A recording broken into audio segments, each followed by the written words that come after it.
اعوذ باللہ من الشیطان الرجیم بسم اللہ الرحمن الرحیم۔ میرا آج کا وظیفہ دنیاوی پریشانیوں سے نجات کے لیے ہے۔ اسلام اینڈ وظائف ٹیچر آفیشیل کے بھائیوں اور بہنوں، کیا کبھی سوچا ہے کہ ہماری دعائیں اکثر قبول کیوں نہیں ہوتیں؟ دراصل ہم اللہ کو صرف اپنی ضرورت کے وقت یاد کرتے ہیں۔ جیسے ہی ضرورت اور پریشانی ختم، اللہ سے تعلق بھی ختم۔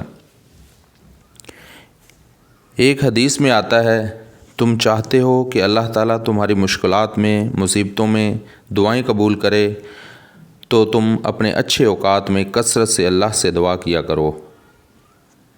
تمہارا اللہ سے تعلق اور ریلیشن ہے وہ صرف یہ نہیں کہ جب تمہارا برا ٹائم آیا تو اللہ سے تعلق رکھا، اور جب بہت زیادہ نعمتیں آئیں تو اللہ سے ریلیشن رکھا اور اس کی حمد و ثنا کی۔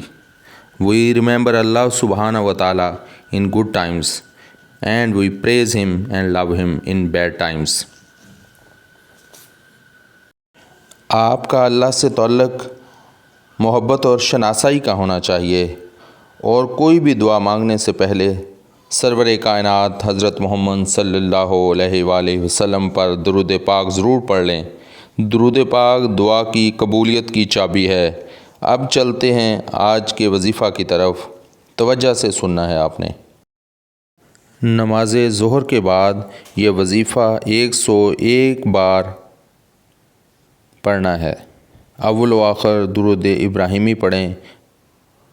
وظیفہ پڑھنے سے پہلے درود ابراہیمی ضرور پڑھ لیں۔ اللہم صلی علی محمد وعلی آل محمد کما صلیت علی ابراہیم وعلی آل ابراہیم انک حمید مجید۔ اللہم بارک علی محمد وعلی آل محمد کما بارکت علی ابراہیم وعلی آل ابراہیم انک حمید مجید۔ بسم اللہ الرحمن الرحیم۔ یا حی یا قیوم برحمتک استغیث۔ اس ورد کو آپ نے 101 مرتبہ پڑھنا ہے، اور یہ بات یاد رکھیں کہ یہ وظیفہ آپ نے 101 بار 7 دن تک پڑھنا ہے، تو انشاءاللہ دنیاوی پریشانیوں سے نجات حاصل ہوگی۔ میں امید کرتا ہوں کہ آپ کو میری ویڈیو پسند آئی ہوگی۔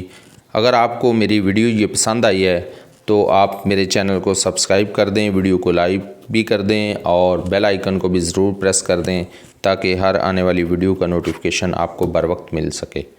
اللہ تعالیٰ آپ کو اور آپ کے اہل خانہ کو اپنے حفظ و ایمان میں رکھے، آمین یا رب العالمین۔